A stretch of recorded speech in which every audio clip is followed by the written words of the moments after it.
pathology for BSc Nursing second year. The chapter is cardiovascular system. Here we are going to deal with a new disease, that is a rheumatic heart disease. Rheumatic fever is acute immunological mediated multi-system inflammatory disease that occurs following pharyngitis that is caused by group A hemolytic streptococci. Means if rheumatic fever is occurring due to a group A hemolytic streptococci, then reoccurrence of the rheumatic fever may cause the rheumatic carditis, which will lead to the progression to the rheumatic heart disease. So here you can see acute rheumatic carditis during active phase of rheumatic fever may progress to rheumatic heart disease. Rheumatic heart disease is a post-streptococcal non-suppurative cardiac inflammatory disease triggered by the autoimmune reaction to infection with the group A streptococci affecting the joint, central nervous system, skin and subcutaneous tissue. So we can see that it is an autoimmune reaction with the infection group A streptococci, which will affect the joint, CNS and skin and subcutaneous tissue.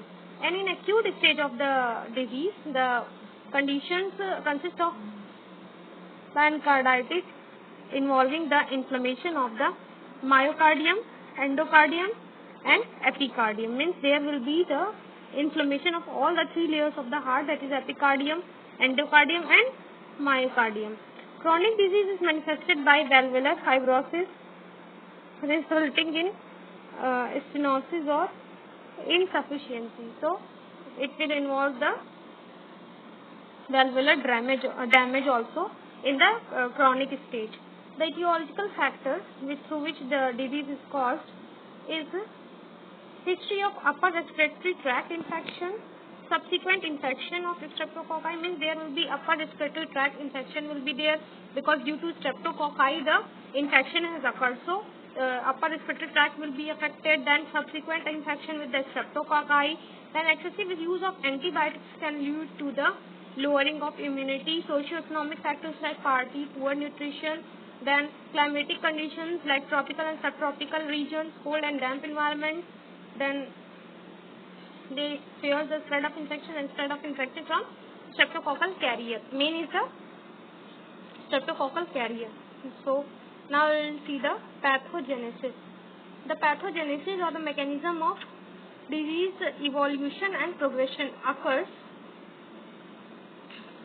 where the streptococcal protein display molecular mimicry, especially the bacterial M protein. Means the streptococcal protein will be having the bacterial M protein with the human cardiac antigen such as myosin and valvular endothelium. So streptococcal protein taken by the streptococci will produce the bacterial M protein with cardiac antigen like myosin and valvular endothelium. Now these antibodies direct against the M proteins of certain strains. These cardiac antigens will do what? They will direct against the M proteins of certain strains of streptococci, cross react and with glycoprotein antigen in the heart, joint and other tissue and initiate the inflammatory response. So the antigen which are formed will react to the M protein, then it will react with the glycoprotein antigen in the heart, will produce the inflammation process. Then T cells that are responsive to streptococcal M protein, T cells of the heart which are responding to the streptococcal M protein will infiltrate the valve through the valvular endothelium. So they will infiltrate the valve through the valvular endothelium and activated by binding of anti-streptococcal carbohydrates with release of tumor necrosis factor. Means T cells will respond to the streptococcal M protein, then there will be activation of anti-streptococcal carbohydrate with release of TNF, that is tumor necrosis factor, and interleukins. This will give rise to pericarditis, means inflammation of myocardium, pericardium and endocardium. So in the most cases the affected order are of mitral, aortic, tricuspid and pulmonary valves. Mitral valve is mostly involved, and in acute disease the small thrombi from along the lines of the valves are closed. In chronic disease there is thickening and fibrosis of the valves resulting in stenosis or commonly regurgitation. Then there will be regurgitation will occur and thrombi from the lines of valves will close. In acute stage and in chronic stage, thickening and fibrosis of the valves will result in the stenosis. Let's see the clinical manifestation or diagnosis. Clinical diagnosis. The clinical diagnosis of rheumatic heart disease is made when two major or one major or two minor criteria, Jones criteria, are met. Let's see what are the Jones criteria. Criteria of clinical diagnosis of rheumatic heart disease RSD are two criteria of Jones according to the major clinical criteria and minor clinical criteria. So, major clinical criteria are migratory large joint polyarthritis, carditis, murmur, cardiomegaly, pericarditis, congestive heart failure, etc. Then subcutaneous nodules, syndhenum, chorea, erythema marginatum. What are the major clinical criteria? These are the migratory large joint polyarthritis, carditis or murmur, cardiomegaly, then pericarditis, congestive heart failure, then subcutaneous nodules, syndhenum, chorea, and erythematous marginatum. Then minor clinical criteria include arthralgia, fever, raised erythrocyte sedimentation rate, raised C-reactive protein level, raised anti-sterolysis titer, prolonged PR interval in the electrocardiography, previous history of rheumatic fever, positive throat culture for streptococci, mostly the positive throat culture and rheumatic fever, previous history, arthralgia, fever, and raised PSR. Now let's see the pathological findings. What pathological findings we will see? First one is for the cardiac lesions. The cardiac manifestations of rheumatic fever are in the form of focal inflammatory involvement of the interstitial tissue of all the three layers of the heart, causing pancarditis, and pathognomonic features of pancarditis is presence of the Escroft nodule, and the intensity of involvement of the layer may vary. So, firstly we will see the rheumatic endocarditis. In rheumatic endocarditis, it involves the valvular and mural endocardium. Here, the valves in rheumatic endocarditis, it involves the valvular and mural endocardium. The valves show thickening with loss of translucency of valve leaflet and cups with formation of a small uniform size thrombotic vegetations or veraceae along with a line of closure of cups. Means veraceae will be formed with line of closure of cups, and valves will be thickened and loss of translucency of valves, leaflets, and cups will be there. Cup formation is most important. Then chronically they will be scarred, inflamed, and neovascularized valve will be mostly seen. Valve thickening will be there, calcification will be there, mitral valve appearance will be shortened, fused chordae will be there, scaring the mouth of Caddice like fish mouth deformity will be there, scaring of aortic valve will be there. So what are the things we have seen grossly?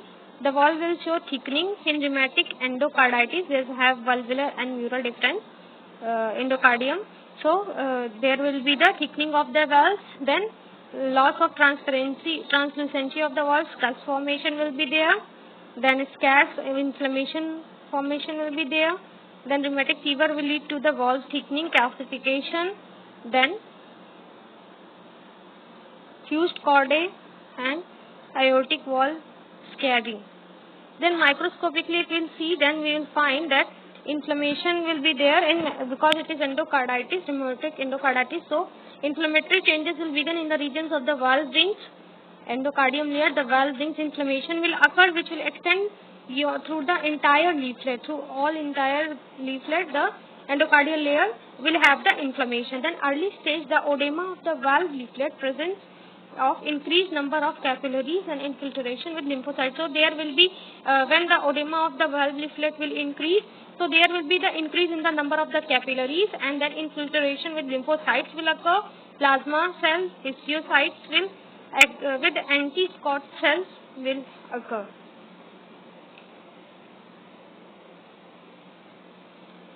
and few polymorph will be also seen. The next one is in this only Escop bodies with central foci of fibrinoid necrosis will also be formed,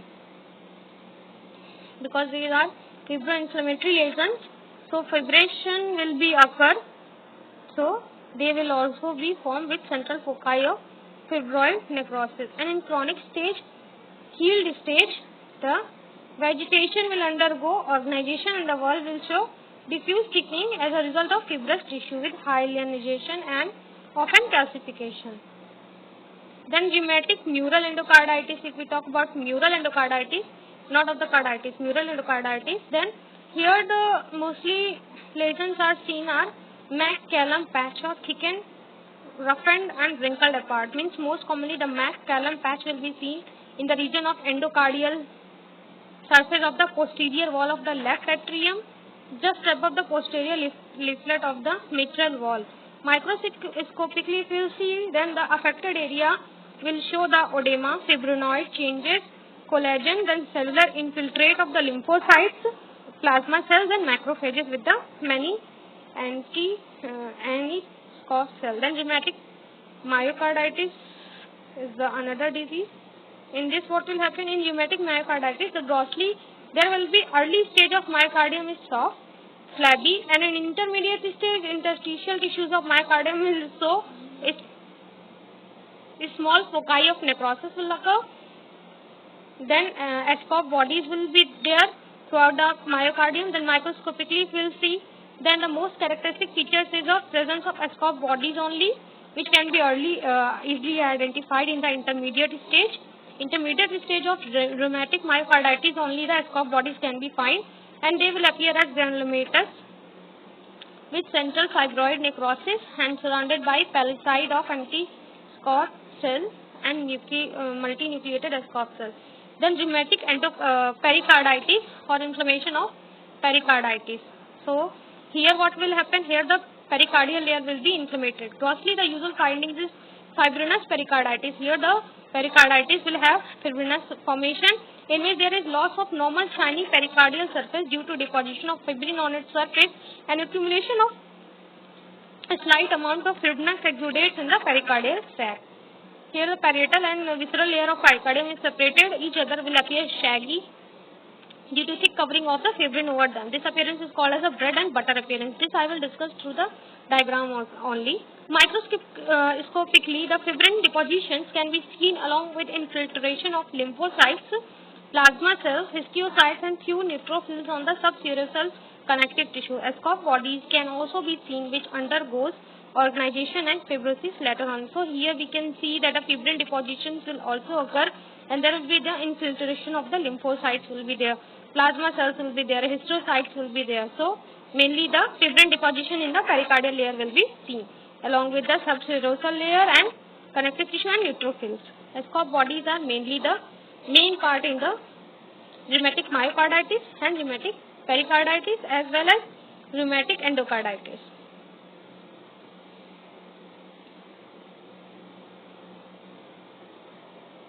Then last one is extracardiac lesions. The lesions can also be seen in other connective tissues of the body like joints, subcutaneous tissue, arteries and brains and lungs. So here some are the extracardiac lesions are polyarthritis, subcutaneous nodules, erythema marginatum, rheumatic arteries, Sindham, chorea. Polyarthritis is acute and intense inflammation of the synovial membrane of larger joints, in which the hyperemia, edema, fibroid changes and neutrophilic infiltration can be seen in the periarticular connective tissue. Then subcutaneous nodules. These nodules are small, 0.5 to 2 cm in diameter, spherical or ovoid and are painless, which are attracted to the deeper structures like tendons, ligaments, fascia or periosteum. Microscopy shows the lesions similar to the Escop bodies. And erythema marginatum. It is non-pruritic erythematous rash with the red margins, which is characteristics of rheumatic fever, occurs mainly on the trunk and proximal part of the extremities. And rheumatic arthritis. The lesions can be seen in coronary artery, aorta, renal, mesenteric and cerebral artery. Then Sindham, chorea. The lesions are located in the cerebral hemisphere, brain stem and basal ganglia which consists of a small hemorrhage, edema, perivascular infiltrate of lymphocytes, and conditions is characterized by the involuntary jerky movements of the body. So these are some important cardiac lesions which are spread over the body parts like brain, arteries. This only for the information. Now we will see the pathophysiology of rheumatic endocarditis. How the rheumatic fever causing the rheumatic heart disease, how it occurs. So we have seen already that the risk factors like microorganisms, streptococci will secrete the beta hemolytic streptococci, which will through the blood it will enter into the heart and it will attack the endocardium layer infection. Mainly the endocardium layer will be infected, then inflammation will occur and the functions will be decreased, especially the valvular functions will be decreased. Again we are seeing risk factors like through some microorganism which will secrete beta hemolytic streptococci. So there will be entering to the heart through blood, then it will attack the endocardium layer, infection will be occur, then inflammation will occur, then decreased function will be there, and blood volume will be also changed if the valvular function is damaged. So blood will also be changed and it will cause the decreased amount of carbon monoxide, causing sign and symptoms of appearance like infection like endocarditis, rheumatic neural endocarditis, etc. The next thing which I want to show you is the figures.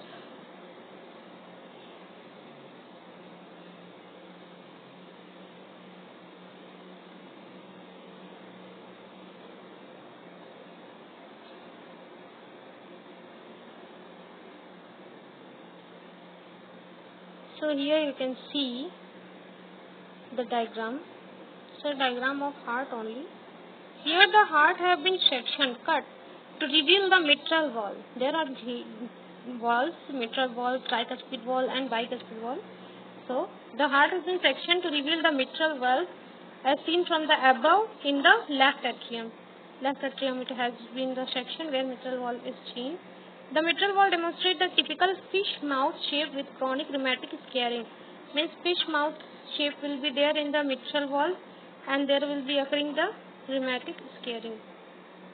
This you can see, the mouth is appearing like fish-like.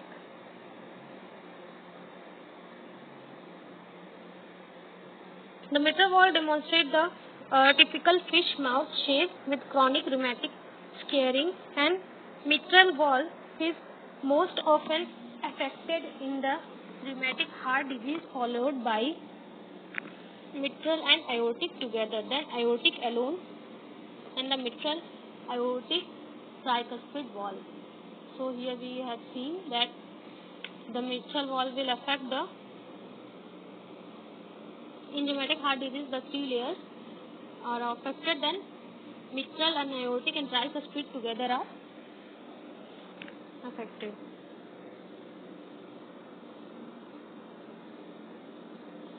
This diagram you can see.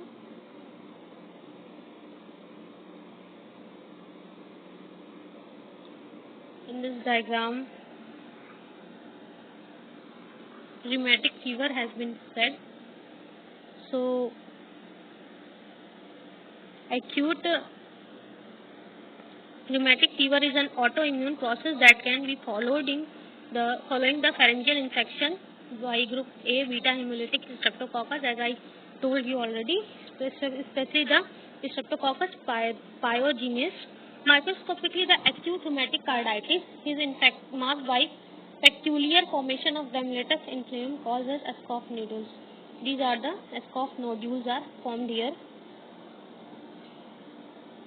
These are the granulomatous inflammation causing the Ascoff nodules, and these are seen mostly in the myocardium. The myocarditis may be severe in case due to congestive heart failure. Ascoff nodules are seen in the cases of rheumatic neural endocarditis also, and rheumatic rheumatic endocarditis, especially rheumatic valvulitis, then rheumatic mural endocarditis, rheumatic myocarditis, and rheumatic pericarditis.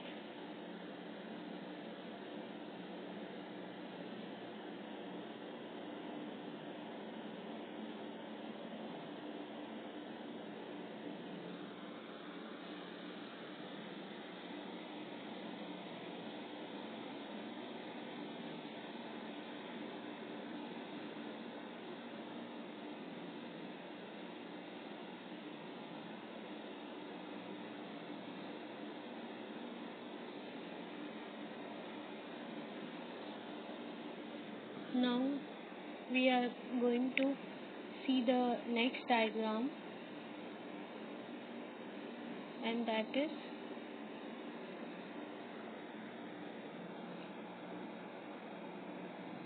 chronic rheumatic valvulitis. We have already seen in valvulitis what happened. The valves are damaged, and I told you about the things, that is, the valves will show the thickening and translucency of valves will occur, and there will be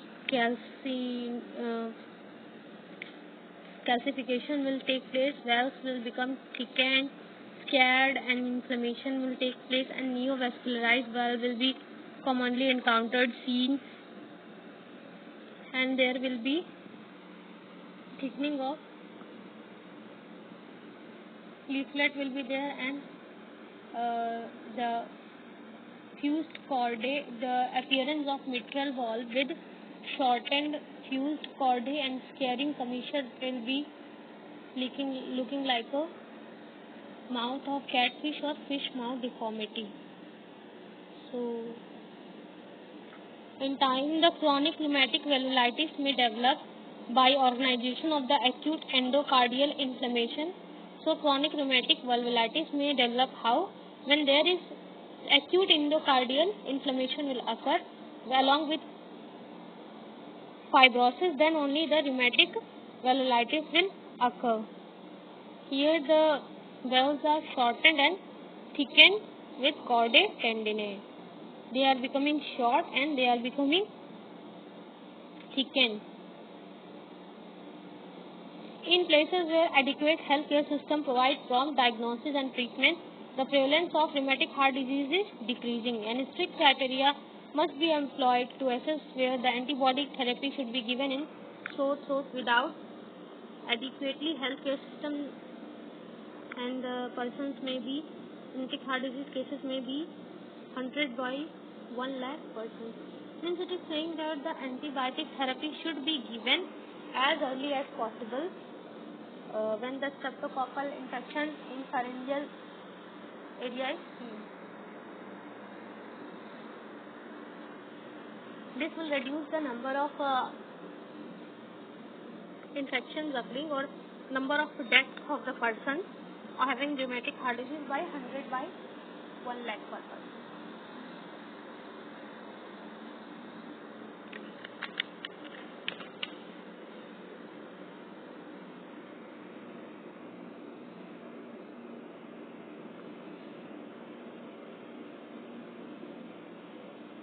We must remember this one, the mitral valve. Then there is fusion of mitral valve with shortened fused chordae, scarred commissure in the rheumatic valvulitis only. So they will appear like fish-like appearing.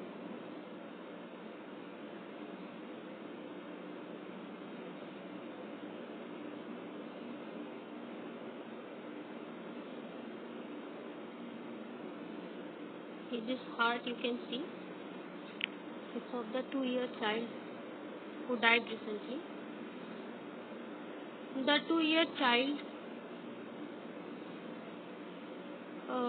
died recently, and autopsy means postmortem report was there. Then a large white tumor mass was found filling much of the left ventricle. This was a mass which has filled the left ventricle mostly. So this is a cardiac rhabdomyoma. Such primary tumors of the heart are rare and seen in mainly children. These are a type of heart disease only tumors which have been found in the left ventricle and are very rare in children and seen only in children.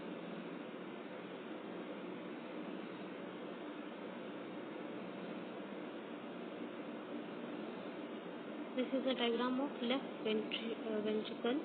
left atrium. Here you can see the diagram of heart, left artery, left ventricle, right artery, superior vena cava, inferior vena cava, aorta, pulmonary artery.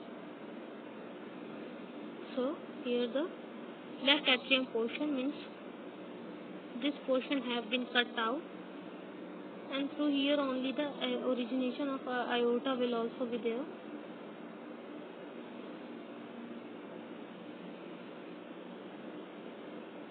The left atrium has been opened to reveal most of the common primary cardiac lesions, neoplasm and arterial myxoma. These benign masses are most common attached to the atrial wall, but can arise on a valve or in a ventricular and can produce a valve effect by intermittently occluding the atrioventricular wall orifice. Embolization of fragments of tumor may also occur. Myxomas are easily diagnosed by echocardiography and may also be seen with chest CT scan and with magnetic resonance angiography.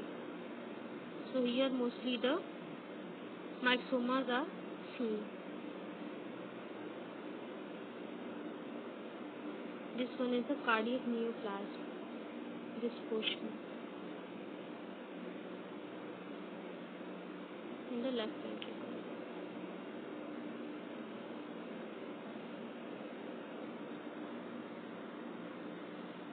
So up to here I will leave. Thank you class.